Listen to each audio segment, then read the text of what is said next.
Filipa, bem-vinda. Obrigada. E vamos então à nossa conversa.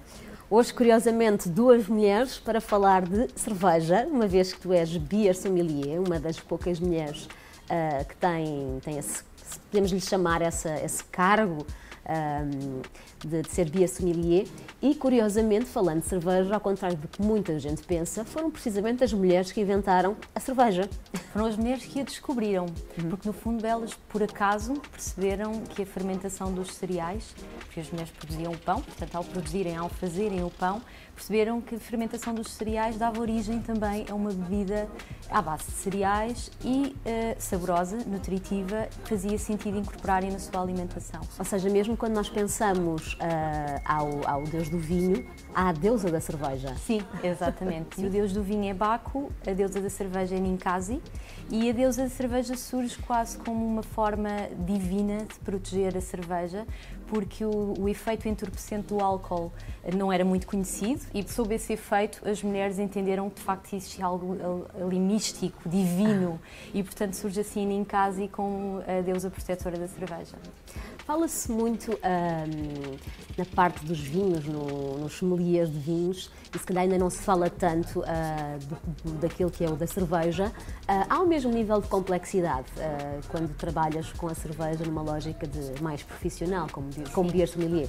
Sim, sem dúvida. O mundo da cerveja é muito rico. Existem mais de 160 estilos de cerveja.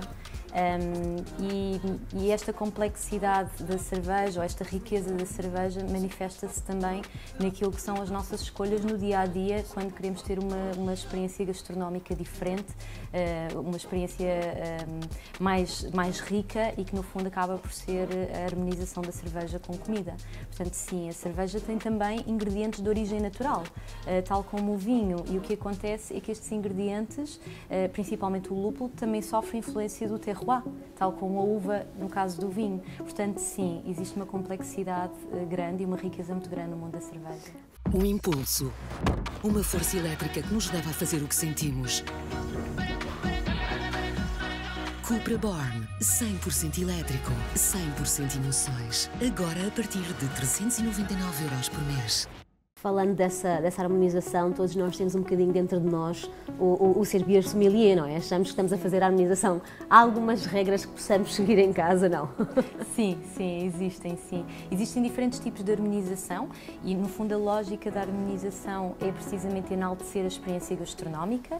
Existem exemplos de harmonizações por contraste, harmonizações por semelhança ou por complemento. Por exemplo, uma cerveja muito intensa, complexa, amarga, uma IPA, uma India Pale Ale, com comida asiática, por exemplo, picante. Por semelhança, temos cervejas aromáticas e mais doces, cervejas Kriek, as cervejas com cereja, por exemplo, que acabam por harmonizar por semelhança com sobremesas, com um cheesecake, que tem também frutos vermelhos. Por complemento, uma harmonização que normalmente os consumidores adoram, que é, no fundo, a replicação daquilo que é a experiência muito portuguesa do café com pastel de nata.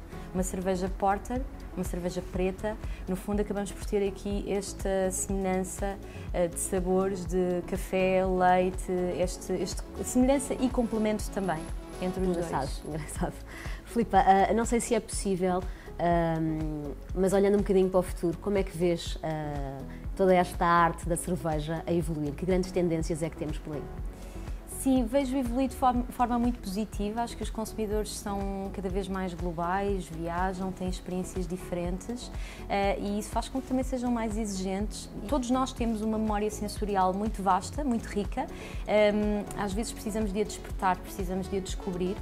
Eu própria, quando comecei a fazer provas de cerveja, comecei a perceber que parte da minha memória sensorial, que estava meio adormecida, começou a despertar e vieram a ter sabores de infância, memórias de infância, que são muito ligadas ao lado mais emocional e que no fundo é isso mesmo. A categoria de cerveja é uma categoria emocional, uma categoria que no fundo vive do convívio e da relação com os outros, é muito informal. E eu sinto que esta evolução de experiências faz todo o sentido e que o consumidor está ávido disso. Eu, graças a ti, descobri a cerveja com sabores, a Morte Subite e afins, Sim, que são maravilhosas, a saber a cerveja com cereja, sim. que é fabuloso, e não tinha conhecimento. Filipa, muito obrigada por esta Obrigada. conversa e até breve. Obrigada, Wanda.